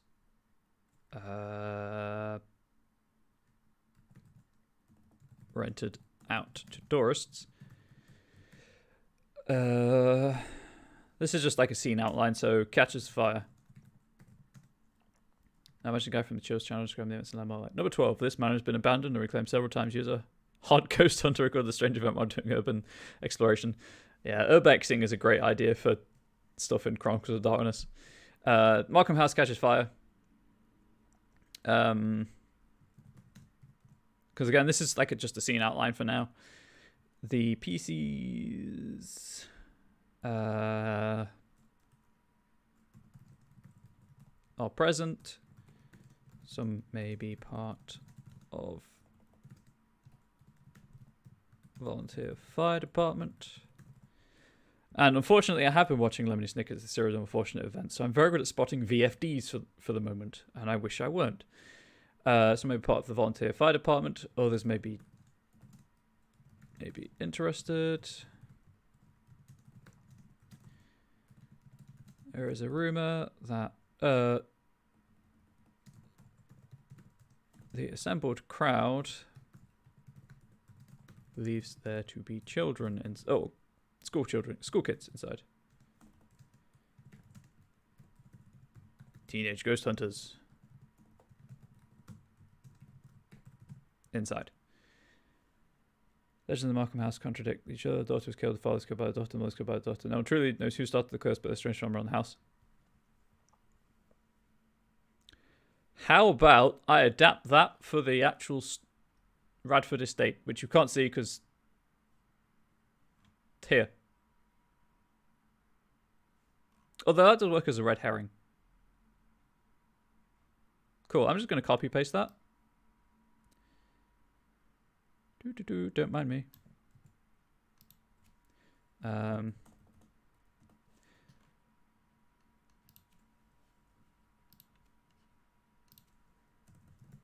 Oops, no, too far. Nope, that was weird. They say that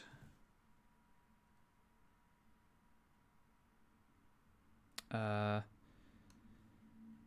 legends are essentially. Yeah, I heard that one differently. It was actually. Yeah, that is true.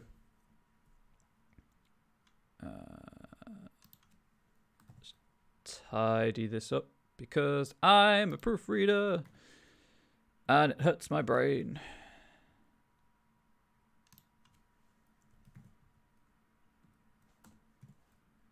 Whoops.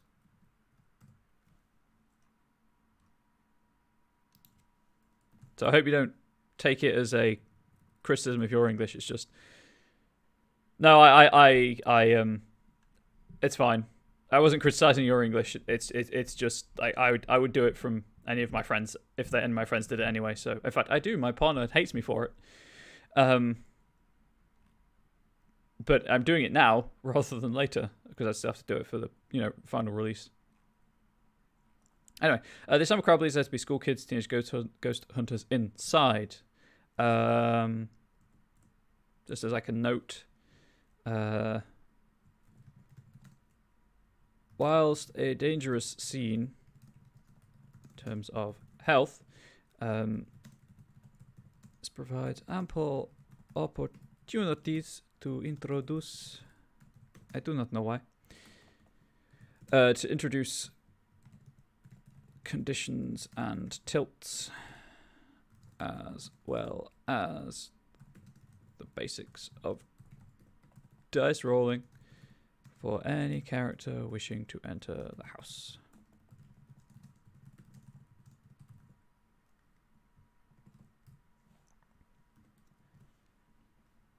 PCs can actually Google the vision of the house to try to figure out what is going on because high computer draw style was actually real and what special effects created by the users. Yes. Where that would be here. Researching the urban legend. In brackets. Pass skill rolls to determine any faked footage or not. Oh, any faked footage. It's an abbreviation Google Docs, not the start of a new sentence. Time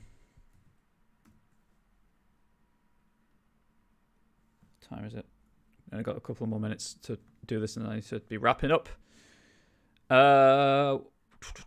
So anything in asterisks is just a design note for me to include in the finished product, and just as like a memo to myself. Potential STCs, storyteller characters, are members of the fire department. The local knitting circle.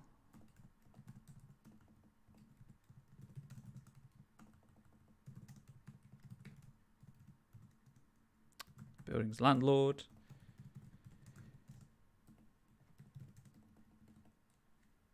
Anyone related to the children? The children themselves. Well, to the teenagers, I guess, more accurately.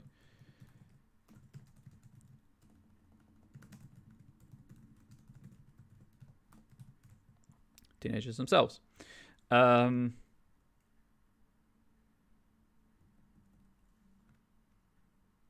urbexes. Ghost hunters. I was going to do something.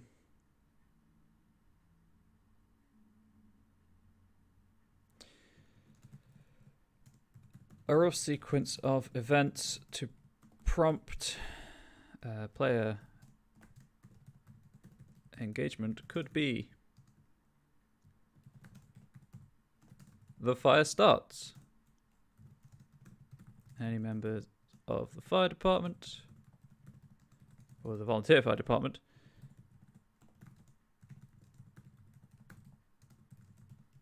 are summoned.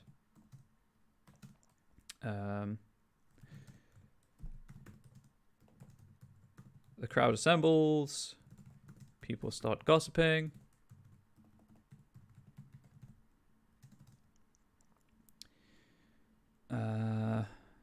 Then fire department enters the house. Oh, building, I guess. Manor, whatever you want to call it.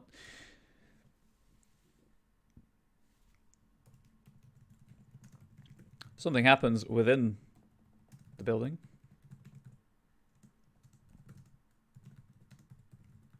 Fire department leaves the building.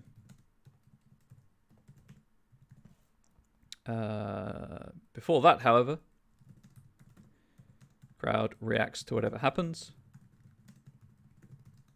If visible / audible. And then the fire department leaves the building. I will obviously elaborate on some of this stuff next time, but this is just to get my ideas down before I forget them. What I might do is kind of take this approach for the other scenes and then flesh them out with, direction, narrative description, that kind of thing. Right, so.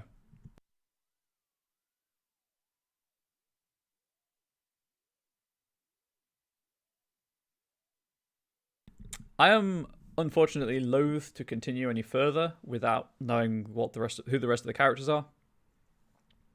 So, alas, this will probably be where we wrap up for today. I don't think any of these storyteller characters need dice pools or anything, but I might provide some guidance for those. But they don't need health or anything like that.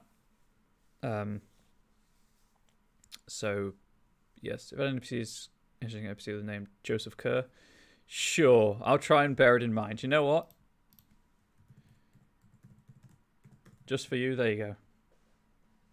This is my storyteller characters document for any that I create. So, hey, no worries. Yes, so this is, it doesn't seem like much, but as I have said before, this is a necessarily extended progress. If I were writing this myself, I obviously wouldn't have to talk through my decisions. I mean, I might twiddle my thumbs a bit while I thought of stuff, but I wouldn't be talking through my decisions. I wouldn't be explaining stuff as I go along. I also wouldn't be answering questions from chat. So it's an atypical design process, but it's all about community for me, so I'm happy to do it. Again, this will be up on the Storytellers Vault when it's finished, which the Scion one, took 14 streams to do, which was one stream every 2 weeks, so 28 weeks, so half a year. Good lord. That is a long time. Hoo boy. But just to reiterate, I am not an official representative of Onyx Path. I'm a fan. They have given me this platform. Next stream, assuming I'm not coughing my lungs up, will be the 31st of this month. So same time, I assume. So if you can write it down or remember it till then, or obviously just tweet it at me, because you said you followed me on Twitter. Actually, I can verify this. You did, so you can tweet it at me. I don't know why you wouldn't have done. I was just like, being an a-hole. If you want to tweet at me, you can, or whatnot. That's fine. What if I'm on the videos of investigation event? Death metal band recorded shit music in the house and the after events going on? Sure. That's a good idea. I will put it somewhere. Chat suggestion. There we go. I'm not crediting people's usernames because these are recorded for the YouTubes, as I said at the start of the stream. So if you're kind of reading the document, you can just come and watch the video. That's why I've got the chat box up. That's why I'm doing it this way. And it's just sometimes people suggest kind of the same thing at the same time. So it's who do I credit? And it just gets a bit awkward. So I'm going to try and include a rider in all of my documents. So like if you want to see for actual idea crediting, please check out the playlist on YouTube or whatever. Words to that effect. But I'm unhappy to record chat suggestions. Yes, so the next stream will be on the 31st, and I, in theory, will have the other 5 characters generated to compensate for a larger player group, and also for smaller player groups, so everyone has a choice of character. Which means then I will have more of an understanding about kind of background information I can draw upon from each character to give the adventure some personalization, because I will do rough backgrounds for each character. And pre-existing relationships in the town, to build upon. I'm already thinking that Victor or Cassie are probably part of the volunteer fire department anyway, just because of the job they do during the day. But that's by the by. I might leave it as a kind of ask players if their character would be part of the volunteer fire department or not situation. Haven't quite decided. But next time we'll probably start with scene outlines, I guess. Which also allows me to talk about the investigation side of the game, which has a whole section in the rulebook, which I need to brush up on before I'm happy talking about it anyway. And then, obviously, at some point we'll be covering how to make a Wendigo in the system, and creating the aspirations and things like that. So I hope everyone's enjoyed it. As I said at the start of the episode,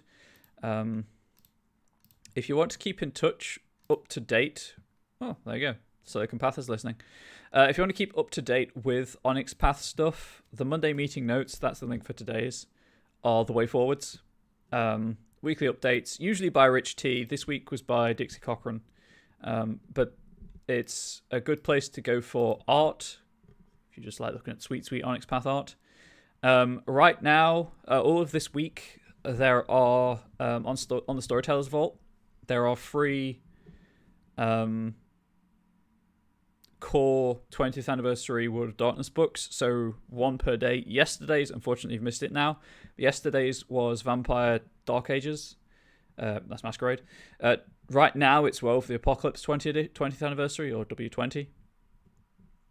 And then just going down the list, tomorrow is Mage 20, Thursday is Changeling 20, and Friday is Wraith 20, which I'm pretty excited about, because obviously Mage and Changeling are in Chronicles of Darkness, but Wraith is not. It's also a good place to check out Kickstarter stuff. I mean, the Silicon Path, one of the bots on this channel, just dropped the link for the Kickstarter. But just to read the blurb again. Oh man, DTF 20 would be so good. Legend lore. You found a magical talisman or enchanted place that acted as a portal, a transition point between worlds. The portal, God Crossing, took you to a world you thought only existed in novels and films. A magical land where dragons roam the skies, orcs and hobgoblins terrorize weary travelers, and unicorns prance through the forest. It is a world where humans join other peoples such as elves, trolls, dwarves, changelings, and the dreaded creatures who steal the night. It is a world of fantasy, of imagination. It is the realm. It is legend lore. And then there's the rest of the blurb. Legend lore uses 5e OGL and is based on the realm and Legend lore comics by Caliber Comics. So if you like the sound of that, it uses the 5th. So 5e OGL is D&D 5th edition.